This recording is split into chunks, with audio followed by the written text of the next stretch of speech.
At 11:47 p.m., a 19-year-old babysitter answered her phone.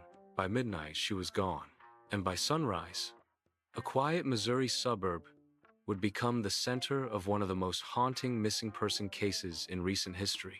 This is the babysitter's last call. Friday, October 25th, 2019. Springfield, Missouri, a small Midwestern city where people still left their doors unlocked and neighbors waved across lawns. That evening, Emily Carter, a 19-year-old nursing student, packed her babysitting kit, grabbed her phone, and left her apartment around 6:30 p.m. She was heading to the Benton residence, a respectable couple with a 1-year-old son. She'd babysat for them before. It was an easy job, safe and familiar. But that night, something about the air felt heavier, a feeling no one could explain until later. At 10:58 p.m., Emily's phone buzzed. Her roommate, Jenna Morales, later told investigators the text read, "Running late. Can you stay an extra hour? We'll pay double." But here's the problem. That message didn't come from the Benton's number. It came from an unlisted prepaid phone. Emily replied, "Sure, no problem." 3 minutes later, she made a short phone call, believed to be the same unknown number.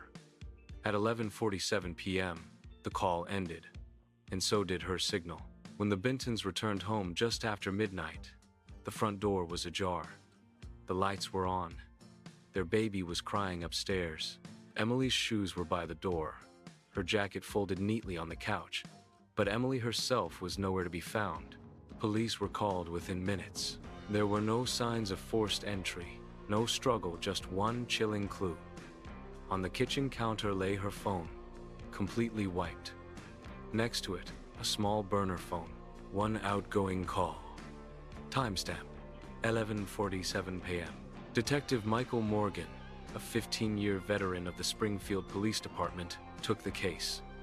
He later described walking into that house as stepping into a paused moment. Neighbors told police they'd noticed a white utility van parked down the street earlier that night. Engine off, no lights. Doorbell footage from 2 houses away confirmed it. At 11:35 p.m., a tall man in a dark hoodie walked toward the Benton driveway. Then the camera glitched for 7 full minutes. When it came back online, both the man and Emily were gone. Investigators canvassed the neighborhood. One name surfaced quickly: Tommy Reed, 32, the local handyman. He drove a white van. He had keys to several homes in the area, and a record of trespassing charges that somehow never led to jail time. When detectives questioned him, he seemed calm, even friendly. He said, "I saw her around sometimes. Quiet girl. Polite. I barely knew her." But on his forearm, detectives noticed something that would later become a key detail: a tattoo of a camera lens. Emily Carter grew up in Springfield, the oldest of 3. She dreamed of becoming a neonatal nurse.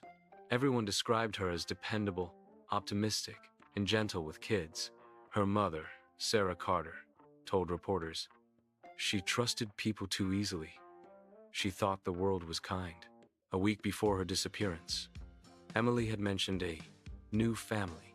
She might babysit for someone who contacted her through an online community board. That post and the user's profile were deleted 2 days later. Cyber forensics traced the burner phone used to message Emily back to a Walmart in a neighboring town. Security footage showed a man in a baseball cap purchasing it, his face obscured by the brim. When investigators zoomed in on his arm, they saw that same camera lens tattoo.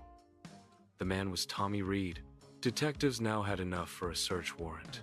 Inside Reed's rented workshop, officers discovered a small room hidden behind a curtain. Tripods, camera equipment, old film reels, and dozens of memory cards. Most files were corrupted, but digital analysts recovered a few. The footage was chilling. Dozens of women, different locations, each one sitting in the same folding chair, each one crying. And one of those women was Emily Carter.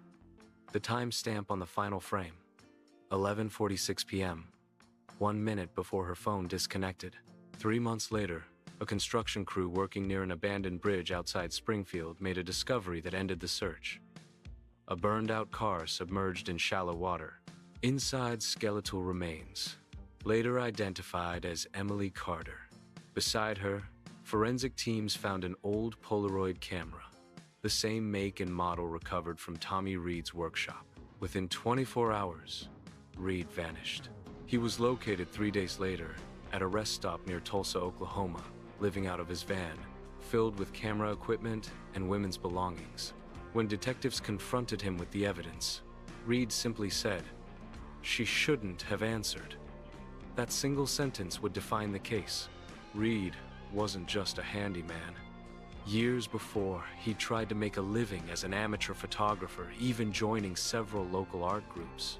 But he was expelled after complaints from women who said he made them pose uncomfortably, often taking pictures without consent. Psychologists later described him as a predatory voyeur, someone addicted to power and fear, capturing it frame by frame. Every photo wasn't about beauty, it was about control. Reed's trial began in late 2020. Prosecutors presented hundreds of photos and hours of footage recovered from his devices. Each one told a story of manipulation, fear, and violence. Emily's final image, her eyes wide with terror, became the heart of the case. It took the jury just 4 hours to reach a verdict. Tommy Reed was sentenced to life imprisonment without parole. For Emily's mother, Sarah, justice didn't erase pain, but it gave purpose to her grief. She founded the Emily Light Project, an organization that helps college students verify online job offers and ensure background checks for domestic work. In a televised interview, she said softly, "Evil doesn't always break in. Sometimes it texts first." Emily Carter's story is a warning to every young person chasing independence in a connected world. Trust is powerful, but in the wrong hands, it can be deadly. Sometimes, the most ordinary nights hide the darkest secrets. This was the babysitter's last call. If this story moved you, subscribe to Crime Chronicles, where we uncover real-life mysteries and true crimes that shocked America, because behind every headline there's a story waiting to be told.